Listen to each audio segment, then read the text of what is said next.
জিয়াউর রহমান তার চরিত্র হয়েছিল সে মানুষের উপকার করার জন্য আরাফাতের ময়দানে পর্যন্ত গাছ লাগিয়ে দিয়েছে।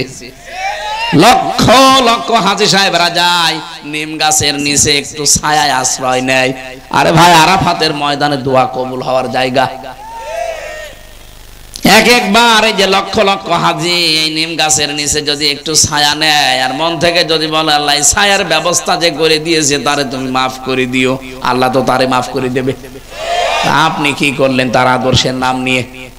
মির্জা আব্বাস বলে নাই কয়েকদিন আগে যে জীবনে কিছুই যদি আর না পায়, কোনো দুঃখ নেই, যে হাসি না নেই, এইটাই সান্ত্বনা। সে যদি এ কথা বলতে পারে তা আপনার কি হয়েছে? আপনি কোন কারণে চাঁদাবাজির নাম দিয়ে বিএনপি কে বদনাম করাচ্ছেন বলেন? আপনি চাঁদাবাজি করেন, আপনি এখন বাজার দখল নিয়ে ব্যস্ত, আপনি এখন ঘাট দখল নিয়ে ব্যস্ত, CNG stand, van stand, bus stand এগুলো দখল করার জন্য এখনই উঠে পড়ে লেগেছেন। এখনো তো থালা হাতে পাননি। যা করছেন এই দেশের লোক আপনার হাতে থালা মনে হয় দেবেও না। এই কথা বলছেন না কারণ বিশ্বের দিকে এখন তাকান। আমি তো এটা জরিপ করেছিলাম এর আগে পলাশবাড়িতে, যে 100 জনের মাত্র 15 জন মানুষ আগস্টের 5 তারিখের আগ পর্যন্ত চাইতো যে এই দেশে কোরআন কায়েম হোক। এখন 100 জনের 58 জন মানুষ চাচ্ছে আল্লাহর কোরআন দেশে কায়েম হোক। কারণ তারা দেখতে পাচ্ছে যে কোরআনওয়ালা মানুষগুলোর ভেতরে কোনো দুর্নীতি নেই, কোনো চোর নেই। মাওলানা মতিউর রহমান নিজামী আলাইহিস সালাম মুজাহিদ চালিয়েছে 5 বছর, 4 আনা পর্যন্ত দুর্নীতি পাওয়া যায়নি। মানুষ এগুলো দেখে না। মানুষ আর আগের মতো পাগল নেই, পাগল ভালো হয়ে গেছে। আপনার কপালে আপনি এখন আগুন লাগাবেন না, নিজেকে সংশোধন করেন। উহুদের ময়দানে এখন টিকে আসি তাই তো কত না, একটু যদি উলট পালট হয় দেখবেন খালিদ বিন ওয়ালিদের মতে আকস্মিক বিভাগে এসে একেবারে সবাই করবে। এরকম 60 জন সবাই করেছে, দেখতে পাচ্ছেন না? আজকেও একজনকে পিটিয়ে মেরে ফেলেছে। এ কঠিন অবস্থায় যদি এখনো পর্যন্ত আমরা সংশোধন না হই, আমার মনে হয় যখন এভাবে জবাই শুরু হবে তখন আর উপায় থাকবে না। এখন যে অবস্থায় আছে আমরা কিন্তু উহুদের ময়দানে আছি। বিজয় হালকা হয়েছে বলে আপনি একেবারে গনিমতের মাল কোড়ানোর মতো চাঁদাবাজি আরম্ভ করেছেন। আজকেও তো গাইবান্ধার সাঘাটাতে চাঁদাবাজি নিয়ে মারামারি চলছে। আমি নাম নিলাম না তাদের, এরা মনে হচ্ছে গনিমতের মাল পেয়েছে। একামতে দিনের একজন ভাই বাধা দিতে গেছে, তারে মেরে মাথা ফাটিয়ে দিয়েছে। আজকে ভিডিও দেখলাম কি চলছে গাইবান্ধায়। আরে ভাই, এখন থালা হাতে পাননি তাই আপনি এই করেন, থালা হাতে পেলে কি করবেন? দেশটা যখন স্বাধীন হয়েছে, যতটুকুই হোক হয়েছে সাবধান। এদেশে চাঁদাবাজি যেহেতু ইসলামে নেই, 96% মুসলমানের দেশে চাঁদাবাজি আমরা আমাদের জীবন থাকতে করতে দেব না। কেউ করলে নিজেরা তো জীবনে করবই না, কেউ করলে করতেও দেব না। কারণ সৎ কাজে আদেশ করা যেমন অসৎ কাজে বাধা দেওয়া যেরকম, আমরা এতদিন এই সৎ কাজে আদেশ অসৎ কাজে বাধা এটাকে আমরা অনুরোধ মানিয়ে নিয়েছিলাম। ও বাবা, এটা নামাজ পড়লে হয় না। কিসের নামাজ পড়লে হয় না? ডু ইট, এটা কর, এইটা আল্লাহর হুকুম। নামাজ দিয়েছেন আল্লাহ, রোজ ওখানে তেল মাখাচ্ছে। অবৈধ কাজ নিষিদ্ধ, বাধা দেওয়া লাগবে না। বাবাজি সাদা চাইতে নেই, সাদা চাইতে নেই মানে ও সাদা তো চাইতে পারবে না, চাইতে আসলে ঠ্যাং ভেঙে দেওয়া লাগবে। সারা দেশে এরকম কড়াকড়ি শুরু হোক, কোন বাবার বেটার সাহস চাঁদাবাজি করুক। আমিরে জামাত ডাক্তার শফিকুর রহমান তিনি ঘোষণায় দিয়েছে, এদেশে আমরা চাঁদাবাজি করি না, কাউকে করতেও দেব না। বলে দল করতে হলে এগুলো লাগে কেন? দল একামতে দিন, এরা দল না, আপনার চাইতে এরা নির্যাতিত না। আপনি যদি এই 15.5 বছরে ঘরে থাকতে না পারেন, তারাও তো ঘরে থাকতে পারে নাই। আপনার চাইতে আমার মনে হয় 100 গুণ বেশি ক্ষতি হয়েছে এই মানুষগুলোর। এত কঠিন পরীক্ষায় তারা যদি চাঁদাবাজি না করে, আপনি কি মহারথী যে আপনার চাঁদাবাজি করা লাগবে? নারায়ণগঞ্জের বন্দরে গত পরশু দিনও ভিডিও ক্লিপ বেরিয়েছে, আপনার জন্য কিন্তু তলা নিতে যাচ্ছে দল। এই যে আপনি সাবধান হন। মঞ্চে বসা ওলামা ইকরাম, সামনে বসা মুসলমান ভাইরা, পর্দার আড়ালের সম্মানিত মা এবং বোনেরা, প্রাণপ্রিয় গাইবান্ধাবাসী, এমনিতে রাত হয়ে গেছে, রাত 10টার সময় ঘুমিয়ে পড়ার কথা, এখন বাজে রাত 10টা। সবাইকে নিয়ে ধন্যবাদ জানাচ্ছি আল্লাহকে, যিনি আমাদেরকে মানুষ বানিয়েছেন। অন্য অন্য সৃষ্টির ভেতরে যদি আমাদেরকে ফেলে দিতেন, কোরআনে কারিমের এই অনুষ্ঠানে আমরা আজকে আসতে পারতাম না।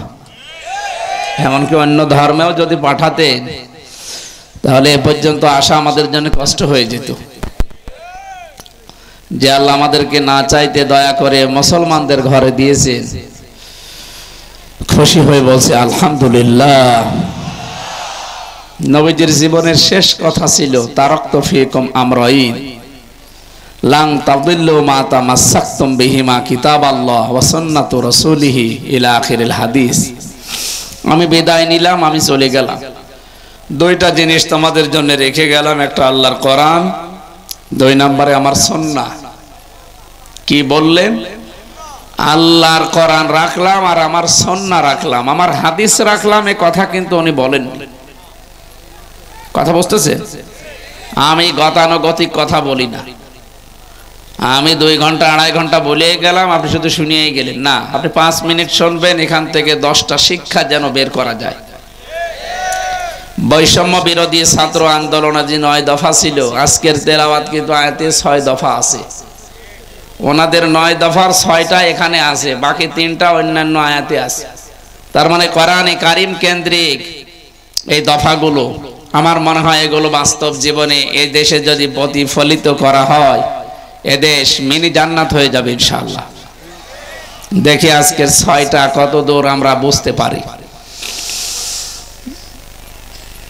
উনি জানিয়েছিলেন যে আমি আল্লাহর কিতাব রাখলাম, এমন কিতাব রেখেছি মা আনসালনা আলাইকাল কোরআন লিতাশকা।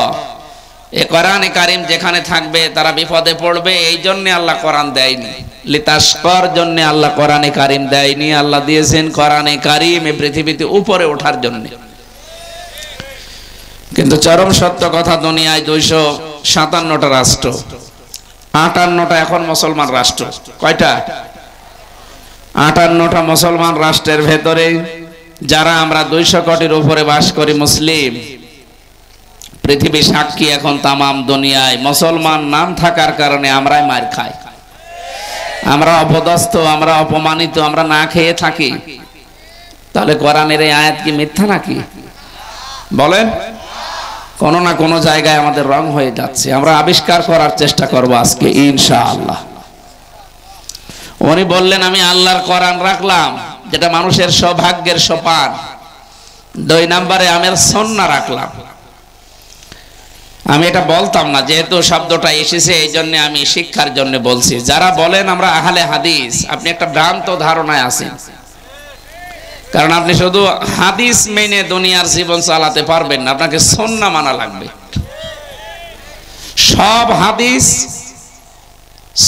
সব হাদিস কি সুন্নাহ? সব সুন্নাহ হাদিস নয়। এখানে বোঝাতে গিয়ে আমরা যদি কেউ বলেন যে আমি শুধু সহিহ হাদিস মেনে চলি, অন্য কিছু মানি না, এ দুনিয়াতে এমন অনেক নিয়ম আছে যেটা শুধু হাদিস মানতে গেলে আপনি শরীয়তের উপরে থাকতে পারবেন না। এখন এই যে পড়ে আসলাম, কেউ যদি আগুনে গরম করা জিনিস খায়, পোড়ানো জিনিস খায়, তাহলে তার ওযু করা লাগে। এ কথা কোনোদিন শুনেছেন? শোনেন, আমি বানালাম এটা, মুসলিম শরীফের হাদিস। কেউ যদি আগুনে পোড়ানো কোনো জিনিস খায়, তাহলে তার ওযু করা লাগবে, তার ওযু ভেঙে যাবে। অথচ বাস্তবতায় যে কিছুক্ষণ আগে আমি চা খেয়ে আসলাম, চা কি গরম করেছে, পড়িয়েছে কি দিয়ে? কথা বলে না কেন? আমার কি ওযু নষ্ট হয়ে গেছে? তাহলে আপনি যে বলেন আমি হাদিস ছাড়া কিছু মানি না, আমি আহলে হাদিস, আপনাকে বলা লাগবে আমি আহলে সুন্নাহ ওয়াল জামাত।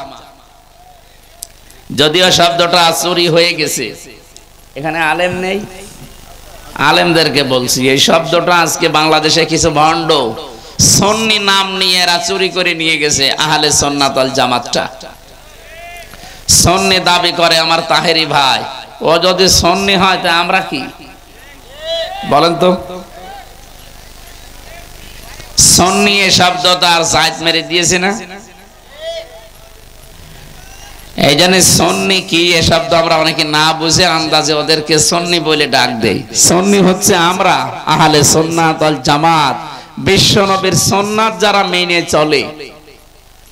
আপনি আল্লাহকে ভালোবাসেন এই কথা বললেই হবে না, এটার প্রমাণ দেওয়ার জন্য রাসূলুল্লাহকে অনুসরণ করা লাগবে, তার সুন্নাহ মেনে চলা লাগবে।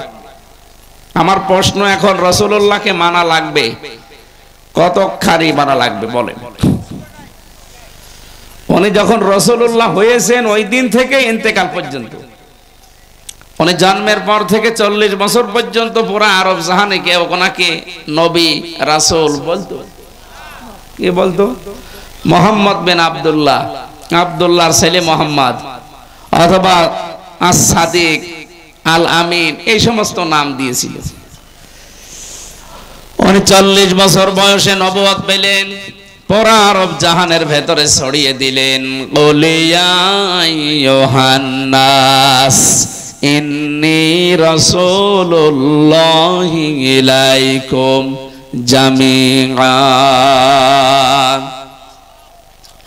সূরা আরাফের 158 নম্বর আয়াতের প্রথম অংশে আছে, হে নবী আপনি দুনিয়ার মানুষকে বলেন তোমাদের সকলের কাছে আমি কিন্তু রাসূল হয়ে এসেছি আল্লাহর পক্ষ থেকে। ইন্নী অবশ্যই আমি রাসূলুল্লাহ, আল্লাহর রাসূল, ইলাইকুম তোমাদের উপরে, জামিআ সবার উপরে। একটু বোঝার চেষ্টা করেন তো এই শব্দটা। উনি এই শব্দের ঘোষণা দিয়েছিলেন কি জন্মের পরে না 40 বছর পরে যখন কোরআন পেলেন তখন? তাহলে যারা বলে যে উনি জন্মের থেকেই নবী হয়ে এসেছে, হ্যাঁ এই ঘোষণাটা উনি পাননি, উনি সৃষ্টির প্রথম থেকেই নবী, কিন্তু ঘোষণা পেয়েছেন 40 বছর বয়সে। এই জন্য 1 থেকে 40 বছর পর্যন্ত কোন মানুষ যদি রাসূলুল্লাহকে না মানে, যেমন আব্দুল্লাহ বিন মুহাম্মদ ছিলেন, এ পর্যন্ত যদি কেউ না মানে তা জান্নাতে যাবে না, আল্লাহ ভালোবাসবে না, এমন কথা আমি পাইনি। কিন্তু কোন মানুষ যদি 40 থেকে 63 এই 23 বছরের 1 মিনিটও বলে আমি মানি না, সে সরাসরি জাহান্নামী। এবার আসেন তো কোরআনের আয়াতে আল্লাহ জানিয়েছেন, কুল ইন কুনতুম তুহিব্বুনাল্লাহা ফাত্তাবিউনি ইউহিব্বুকুমুল্লাহ। সূরা আলে ইমরান 31 নম্বর আয়াতের প্রথম অংশে আছে, নবী আপনি বলেন তোমরা যারা বলো আল্লাহ তোমাকে ভালোবাসি, এ দাবি করলেই হবে না, এটার প্রমাণ দেওয়া লাগবে। প্রমাণ হচ্ছে ফাত্তাবিউনি, আমার রাসূলের অনুসরণ করার মাধ্যমে। এখানে যে তাবাউন শব্দটা দেখলেন, তাবাইন, আল্লাহ কিন্তু হাব্বুন দেননি যে রাসূলুল্লাহকে ভালোবাসো আল্লাহ তোমাদেরকে ভালোবাসবে, মাফ করে জান্নাতে দিয়ে দেবে, আল্লাহ হাব্বুন দেননি, দিয়েছেন তাবাউন। অবিধানবেত্তা যারা এই শব্দের ব্যাখ্যায় লিখেছে, তাবাউন মানে দেখে দেখে চলা। আপনার সামনে একজন মানুষ হাঁটে, কিভাবে পা ফেলে, কত ডিস্টেন্সে পা ফেলে, কোথায় হাত নাড়িয়ে যায়, কোথায় মাখা এদিকে ওদিকে তাকায়, ওইভাবে দেখে দেখে চলার নাম তাবাউন। তাহলে রাসূলুল্লাহকে অনুসরণ করা লাগবে 1 থেকে 40 না 40 থেকে 63? বলেন বলেন। কারণ 1 থেকে 40 বছর পর্যন্ত তিনি নিজে ঘোষণাও দেননি যে আমি নবী, আমি রাসূল। পুরো আরব জাহানে কেউ তাকে নামে ডাকতো না, ডাকা ডাকি আরম্ভ করেছে 40 থেকে। কথা বলেন না কেন? তাহলে ওনাকে অনুসরণ করা লাগবে, অনুকরণ করা লাগবে 40 বছর থেকে। যা করেছেন একেবারে 23 বছরের জিন্দেগিতে, নবুয়তের জিন্দেগি যেটা, আপনি তাই তাই করবেন, একটা কিছু বাদ দিতে পারবেন না। উনি যদি রাসূলুল্লাহ কোরআনে কারিমে আল্লাহ পাক কিন্তু তার নাম আব্দুল্লাহ বিন মোহাম্মদ বিন আব্দুল্লাহ শব্দ দেননি। পুরা কোরআনে কোন জায়গায় মোহাম্মদ বিন আব্দুল্লাহ আমি পাইনি, পেয়েছি রাসূলুল্লাহ। হ্যাঁ, মোহাম্মদ শব্দ বললেই সঙ্গে সঙ্গে রিসালাতের ঘোষণা দিয়েছেন, মুহাম্মাদুর রাসূলুল্লাহ ওমা মুহাম্মাদুন ইল্লা রাসূল কদ খালাত মিন ক্বাবলিহির রাসূল।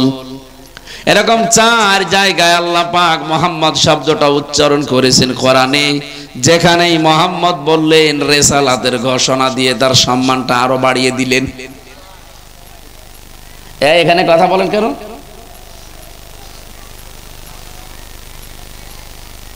আমি যে কথা পর্যন্ত বললাম এ পর্যন্ত যদি বুঝে থাকেন, আমি প্রশ্ন করছি, জবাব দেবেন ছাত্রের মতো। উনি রাসূলুল্লাহর ঘোষণা দিয়েছিলেন জন্মের পরে না 40 বছর বয়সে? কারণ 40 বছরের আগে উনি কোরআন পাননি, আর কোরআন না পেলে এই আয়াত উনি পাবেন কোথায়? এজন্য লাকাদ কানা লাকুম ফি রাসূলিল্লাহি উসওয়াতুন হাসানা, তোমাদের জন্য মহত্তম আদর্শ আমি লুকিয়ে রেখেছি রাসূলুল্লাহর ভেতরে। আল্লাহ কিন্তু মুহাম্মদ বিন আব্দুল্লাহর ভেতরে বলেননি। যারা এই কথা এতদিন ছড়ান উল্টা পাল্টা মানুষকে, যেমন সেই দুনিয়া তৈরি হওয়ার আগেই নবী, হ্যাঁ নবী কিন্তু ঘোষণা তো হয়নি, উনি নিজেই ঘোষণা দিয়েছেন যখন সেখান থেকে আপনাকে মানা লাগবে। 1 থেকে 40 বছর বয়স পর্যন্ত উনি মিথ্যা কথা বলেছেন, বলেন উনি ন্যায় বিচার করেছেন, বলছেন না। উনি তো জন্মগতই ভাবে সত্যবাদী, উনি জন্মগত ভাবেই ন্যায় পরায়ণ। নবী হওয়ার আগেই যে কাজগুলো মক্কাতে করেছিলেন, আপনি তাকান ইতিহাসের দিকে, কাবার ওই পাথর বসানো নিয়ে রক্তক্ষয়ী সংঘর্ষ চলছিল, আবহমান কাল থেকে এটা চলে আসছিল। মুহাম্মদ রাসূলুল্লাহ ওই সময় কিন্তু নবী হননি, সাধারণ আমাদের মতো মানুষ মনে করেন। মক্কার যে চারটা বড় বড় গোত্রের লোকেরা ছিল, তাদেরকে তিনি ডাক দিলেন, একটা চাদর বিছিয়ে দিলেন, পাথরটা নিজের হাতে চাদরে রাখলেন। 4 গোত্রের 4 জন লিডার যারা, তাদেরকে বললেন 4 কোণা আপনারা চেপে ধরেন, নিয়ে চলেন কাবার কাছে। কাবা শরীফের কাছে নিয়ে নিচে পাথরটা লাগিয়ে এবার বললেন চাদরটা নিয়ে যান। 4 জনের কেউ আর রাগ করে নাই, সবাই খুশি হয়ে গেছে। অথচ এই কাজটা হাজার হাজার বছর ধরেও, শত বছর ধরেও কেউ মানে নিশ্চিন্ত করতে পারে নাই, নিশ্চিন্ন করতে পারে নাই। নবীজি নিজে কয়েক মিনিটের ভেতরে পুরাণ নিরসন করে দিলেন। তার মানে উনি নবী হওয়ার ঘোষণা দেওয়ার আগেই তিনি ন্যায় পরায়ণ, নবী হওয়ার আগেই তিনি সত্যবাদী। কথা বলেন ঠিক কিনা? এবার ওনাকে অনুসরণ করা শুরু করবেন আপনি। আল্লাহ পাক বলেন, কেউ যদি রাসূলুল্লাহকে অনুসরণ আরম্ভ করে, আমি আল্লাহ কি করব জানো? ইউহিব্বুকুমুল্লাহ, আমি আল্লাহ নিজে তাকে ভালোবাসা আরম্ভ করেছি না করব? না না, বোঝেননি। ইউহিব্বু এটা মুজারে, বর্তমান ভবিষ্যৎ, প্রেজেন্ট ফিউচার। কেউ যদি রাসূলুল্লাহকে অনুসরণ আরম্ভ করে, এখন থেকে শুরু করবে, নিয়ত করে লেগে গেছে, আল্লাহ এখন থেকে আপনাকে ভালোবাসা আরম্ভ করবে। আপনার জীবনে যদি এখনো রাসূলুল্লাহর অনুসরণ আরম্ভ না হয়, আপনাকে আল্লাহ এখনো ভালোবাসা শুরু করেনি। কথা না বুঝলে আমি আবার রিপিট করছি। এই দেশে যারা বলে আমি আল্লাহকে ভালোবাসি, এ কথার প্রমাণ দিতে হলে রাসূলুল্লাহর অনুসরণ লাগবে, মাস্ট বি। এখন এই অনুসরণ যখন আরম্ভ করবেন, তখন আল্লাহ আপনাকে ভালোবাসা শুরু করবে। আল্লাহ যদি ভালোবাসে, পুরস্কার আছে এরপরে, ওয়ায়াগফির লাকুম যুনুবাকুম। ইয়াগফির এটা মুজারে, বর্তমান ভবিষ্যৎ, প্রেজেন্ট ফিউচার। জামবুন 1 বছর, যুনুব বহু বছর। আল্লাহ পাক বলেন, সত্যি যদি কারো ভেতরে আমি দেখি রাসূলের অনুসরণ আরম্ভ হয়ে গেছে, ওর জীবনের কোনো গুনাহ বাকি থাকবে না, সবগুলো আমি আল্লাহ মাফ করে দেব। এরপরে আল্লাহর 2টা সুন্দর নাম তিনি নিয়েছেন, আল্লাহু গফুরুর রহিম। আমি আল্লাহ একদিকে গফুর আর একদিকে রহিম। এবার আসেন তাদের শিক্ষাটাই, যে মানুষগুলো এখনো রাসূলুল্লাহর অনুসরণ আরম্ভ করেননি, আপনি যদি আকাশ দিয়ে উড়েও যান এখনো আল্লাহর ভালোবাসা আপনি পাওয়াই শুরু করেননি। কথা বলেন না কেন? আপনার বিবেকের কাছে এবার আমার প্রশ্ন, রাসূলুল্লাহকে অনুসরণ করা লাগবে এ ব্যাপারে কোনো মত পার্থক্য? বলেন বলেন। এখন এই অনুসরণ কি আংশিক না পূর্ণাঙ্গ? এই জায়গায় তো ভেজাল। আজ বাংলাদেশ সহ বিশ্বের বহু মুসলমান আমরা রাসূলুল্লাহকে অনুসরণ করি, কিন্তু আংশিক, পূর্ণাঙ্গ না। পূর্ণাঙ্গ অনুসরণ যারা করেছিলেন আপনি তাকান তাদের দিকে, হযরতে আবু বকর রাদিয়াল্লাহু তাআলা আনহু, হযরতে ওমর রাদিয়াল্লাহু তাআলা আনহু, যাদের নাম আমরা জানি যে পূর্ণাঙ্গ অনুসারী তারা ছিল, তারা প্রত্যেকেই দুনিয়া থেকে জান্নাতের গ্যারান্টি পেয়ে গেছে। আপনি কি মনে করেন আশারায়ে মুবাশশারা ওই 10 জন, শুধু এই 10 জনে আর জান্নাতি সাহাবী নেই? আল্লাহর নবীর প্রতিটি সাহাবী জান্নাতি, কারণ রাদিয়াল্লাহু আনহুম আছে, এটা হুম জমির বহুবচন। নবীজিকে ঈমান অবস্থায় যারা দেখেছে, ঈমান এনেছে এবং ঈমানের উপরে যাদের মরণ হয়েছে প্রত্যেকেই সাহাবী, আর প্রতিটি সাহাবী জান্নাতি, এ ব্যাপারে কোনো সন্দেহ? আরো জোরে বলেন। বাংলাদেশে আজ কিছু কুচক্রী মহল, এই দেশের সবচাইতে মাজলুম সংগঠন, একামতে দিনের নেতার কর্মীদের উপরে এই দোষটা চাপিয়ে দেয় যে তারা সাহাবী বিদ্বেষী। এটা একটা তহমত। এই মিথ্যা তহমত দিয়ে মানুষের ভেতরে ভ্রান্তি তৈরি করেন, আপনি সাহাবী বিদ্বেষী হয়ে মরবেন। কারণ আমি তো সারা জীবন দেখছি কই তাদের ভেতরে সাহাবী বিদ্বেষের কোনো কিছু পাইনি, আপনি জোর করে চাপিয়ে দেন কোন কারণে? আমি যেটা বিশ্বাস করি না সেটা যদি জোর করে আমার উপরে চাপিয়ে দেন, আমি তো ওটা করি নাই। আপনি জোর করে আমাকে চাপিয়ে জাতির সামনে কালার করতে চান, আল্লাহর কসম আপনি সাহাবী বিদ্বেষী হয়ে তারপরে মরবেন। এই জন্য অবিচারটা বন্ধ করবেন, বিশেষ করে এই তহমতটা। গীবত করায় যেখানে জায়েজ নেই, তহমত করেন কোন কারণে আলেম হয়ে? কথা বলেন না কেন? গীবত করাই তো জায়েজ নেই, যদি ওই দোষ আমার ভেতরে থাকেও তাও আপনি ওই দোষ মানুষকে বলতে পারবেন না। আমার ভেতরে কোনো দোষ থাকলে ওটা যদি মানুষের কাছে বলে বেড়ান, যেটা শুনলে আমি মন খারাপ করতাম, ওইটার নাম গীবত। ওটার নাম কি? আর আমি যেটা করি নাই ওই রকম কোন দোষ যদি আমার উপরে কেউ চাপিয়ে জনগণের সামনে আমাকে কালার করে, ওটা তহমত, ওটা জেনার চাইতেও খারাপ। আর বাংলাদেশে বহু আলেমের নাম নিয়ে অনেকেই মাজলুম মানুষদের উপরে এই তহমতটা দেয়। কবে খুলবে আপনার বিবেকের তালা? নাকি বিবেকের উপরে কুকুরে পোশাক করেছে?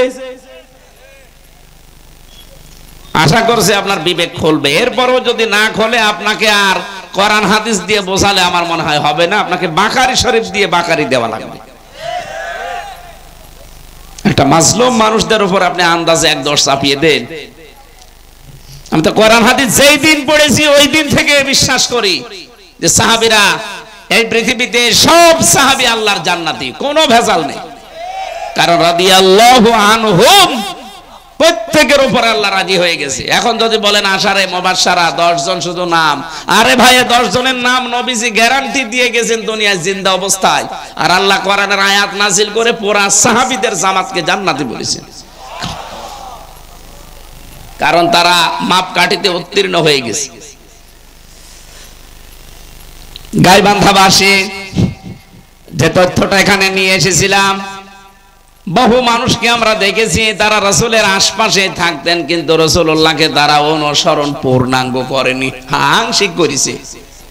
রাসূলের কথা শুনে নাম রেখেছে, রাসূলের কথা শুনে খাবার খেয়েছে, রাসূলের কথা শুনে রোজা রেখেছে, ইফতারি করেছে, কিন্তু বিশ্বনবী মুহাম্মদুর রাসূলুল্লাহর কথায় তারা উহুদের ময়দানে যায় নাই। কথা বলেন না কেন? এই পৃথিবীতে আবারও যদি উহুদের ময়দান কায়েম হয়, ওই মানুষগুলো যখনই পাবেন দেখবেন ওরা উহুদের নাম শুনলেই কেমন কসমস করে, না ওগুলো ফিতনা, ওগুলো দুনিয়ার কাজ, আমরা ওর ভেতরে নেই। বাংলার মানুষেরা বলেন তো উহুদ কি শেষ হয়ে গেছে? বলেন। সময় যদি আবার আসে উহুদের ময়দানের, আবার ওরকম সময় আসলে হযরতে হানসালার মতো, হযরতে আমির হামজার মতো আবারও ছাপিয়ে পড়া লাগতে পারে। আর আমার তো মনে হচ্ছে বাংলাদেশ এখন ঠিক উহুদের ময়দানে আছে। নবীজি বলেছিলেন উহুদের ময়দানে তোমরা এই জায়গাটা ছাড়বে না। তারা যেহেতু নবীজের এই কথাকে ওভারটেক করে গনিমতের মাল কোড়াতে ব্যস্ত হয়ে গিয়েছিল, খালিদ ইবনে ওলীদ আকস্মিক ভাবে তাদেরকে হামলা করে চোরাগোপ্তা একেবারে কয়েকজনকে লাশ ফেলে দিয়েছিল। গাইবান্ধা বাসে আব্দুল্লাহ বিন উবাইয়ের জীবনী পড়ে দেখেছি, ওর জীবনী পুরা রাসূলের সাথে মিল ছিল। শুধু উহুদের ময়দান থেকে 300 সাহাবী নিয়েও ভেগে গিয়েছিল। আজ বাংলাদেশের এই উহুদের ময়দানে আজ যারা এই কঠিন পরিস্থিতিতে নবীজির উম্মতের পাশ থেকে পেছন ফিরে চলে আবার ওই কাফেরদের সাথে আতাত করতে চাচ্ছেন, আল্লাহর কসম আপনার মরণ হবে আব্দুল্লাহ বিন উবাইয়ের মতো। কি বোঝাতে চেয়েছি আপনি বুঝে ফেলেছেন। এখন যদি না বোঝার ভান করে থাকেন, এদিকে আসেন, আসেন, কানের নিচে দুইটা দিয়ে কান গরম করে দিচ্ছি। এখন উহুদের ময়দান পৃথিবীতে শেষ হয়ে যায়নি, বাংলাদেশে এখন উহুদের ময়দান চলছে। নবীজি যেখানে যাকে রেখে দিয়েছেন ওই জায়গায় শক্তভাবে দাঁড়ান। এখনো গনিমতের মাল পোড়ানোর সময় হয়নি। কথা বলে না কেন? আমাদের অনুসরণের কথা দিয়ে শুরু করেছিলাম, অনুসরণ শুরু হবে কি রাসূলুল্লাহকে আংশিক না পূর্ণাঙ্গ? আরো জোরে বলেন। আল্লাহ পূর্ণাঙ্গ অনুসরণ যখন আপনি করতে পারবেন, আল্লাহর ওই গ্যারান্টি তখন দেখতে পারবেন যে আল্লাহ আপনাকে ভালোবাসা আরম্ভ করেছে।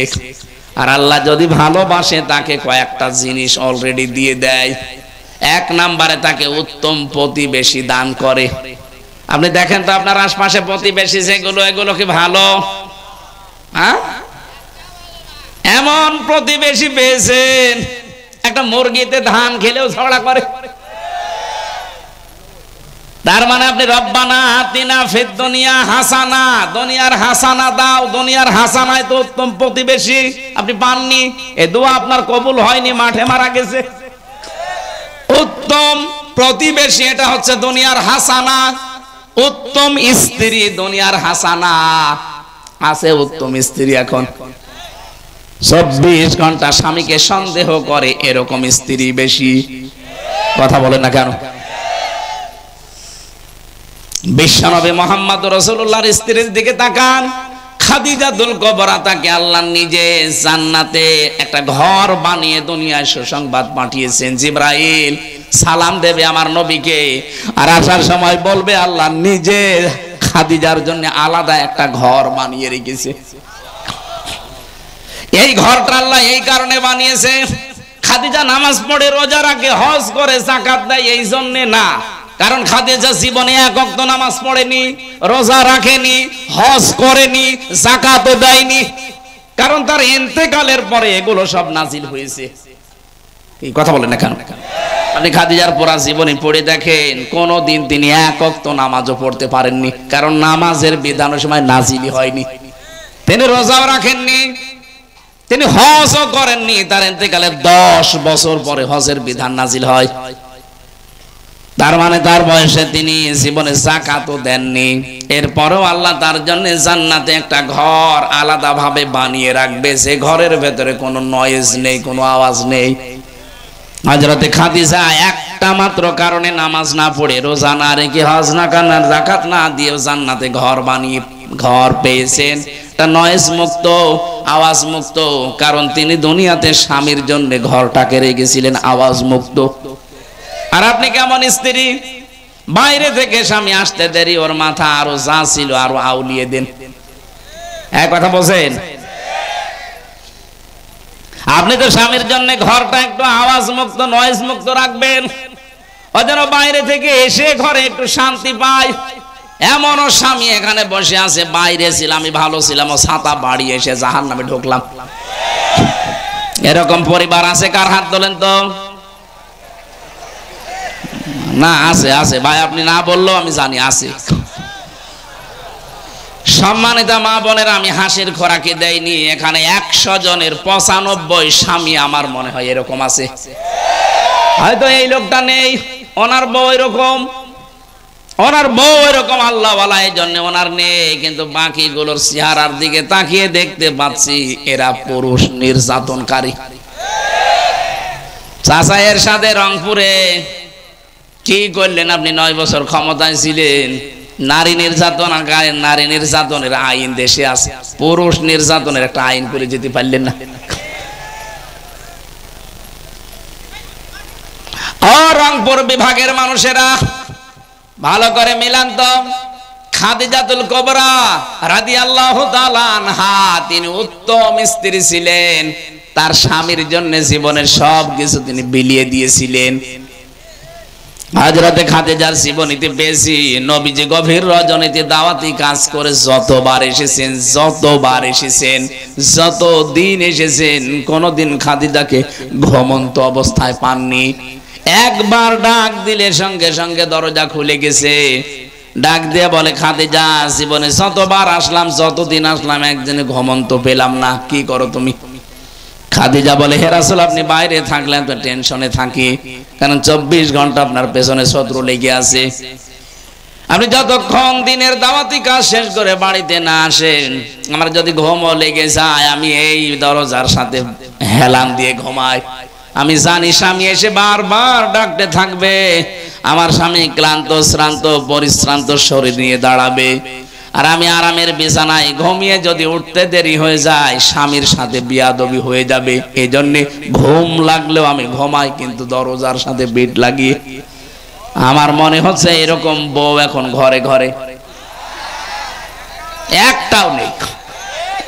সারেরটা থাকতে পারে, এমনি তার জন্য আল্লাহ জান্নাতে ঘর বানিয়ে সুসংবাদ দুনিয়ায় পাঠিয়েছেন। এমনি কোন পর্যায়ে ছিলেন তিনি, এটা হচ্ছে দুনিয়ার হাসানা। যারা এরকম বউ পেয়েছেন, মনে করবেন আপনার রব্বানা আতিনা ফিদ দুনিয়া হাসানা এটা কবুল হয়ে গেছে। তাহলে দুনিয়ার হাসানা উত্তম প্রতিবেশী, দুনিয়ার হাসানা উত্তম স্ত্রী নেককার। 3 নম্বরে দুনিয়ার হাসানা হচ্ছে উত্তম বাহন। উত্তম এ বাহনের ভেতরে গাড়ি হতে পারে, মোটরসাইকেল হতে পারে, ঘোড়া হতে পারে, প্রাইভেট হতে পারে, যান বাহন যেটা আছে এটা যদি উত্তম হয়, মন মতো হয়, এটাই আপনার দুনিয়ার হাসানা। আমরা দেখছি, আমরা দোয়া করলে উপরে উঠছে না, কারণ একটা দোয়া কবুল হলে তো চিহ্ন দেখা যাবে। আমাদের উত্তম প্রতিবেশী দরকার, উত্তম স্ত্রী দরকার। 5 ওয়াক্ত নামাজের পরে মা বাবার যে দোয়াটা আছে মনে মনে হলেও পড়বেন। পাশাপাশি সূরা, এটা সূরা ফুরকানের 74 নম্বর আয়াত, এইটা আমরা মুখস্থ করে নিয়ে পড়বেন পরিবারের জন্য, বিশেষ করে নেককার সন্তান আর নেককার স্ত্রী। রব্বানা হাব লানা মিন আজওয়াজিনা ওয়া যুররিয়াতিনা কুররাতা আ'য়ুনিন ওয়াজআলনা লিল মুত্তাকিনা ইমামা। আল্লাহর কাছে আপনি চাচ্ছেন, আল্লাহ আমাকে নেককার স্ত্রী দাও, এমন সন্তান আমাকে তুমি দান করো, এই সন্তানগুলো এমন ভাবে তৈরি করে দাও যে মানুষগুলোকে দেখলে আমার চোখ শীতল হয়ে যায়, আর তুমি আমাকে মুত্তাকি বান্দা বান্দীদের নেতা বানিয়ে দাও। জোরে বলেন আমিন। সম্মানিত মা বোনেরা, আমি খাদিজার জীবনে থেকে হালকা ট্রাস দিয়েছি, আশা করছি আপনি ওইভাবে গঠন করবেন ইনশাআল্লাহ। তাহলে আমাদের অনুসরণের যে বিষয় এনেছিলাম, আজকে থেকে সিদ্ধান্ত নিয়ে মাঠে নামা লাগবে। এখন থেকে আমি আর আংশিক শুধু দাড়ি রাখা, শুধু জুব্বা গায়ে দিয়া পাগড়ি মাথায় দেওয়া না, আমি নাম রাখা থেকে শুরু করে আন্তর্জাতিক জীবন পর্যন্ত যেখানে যা আছে সব জায়গায় রসুল ছাড়া অন্য কারো অনুসরণ করব না। তাহলে এই আয়াতটা আমার জীবনে আমি পাবো। আল্লাহ আমাকে মাফ করেই শেষ করবেন, আমাকে ভালোবাসা আরম্ভ করবেন। আর ভালোবাসা আরম্ভ করে শেষ না, আমার জীবনের অপরাধ সব আল্লাহ মাফ করে দেবেন।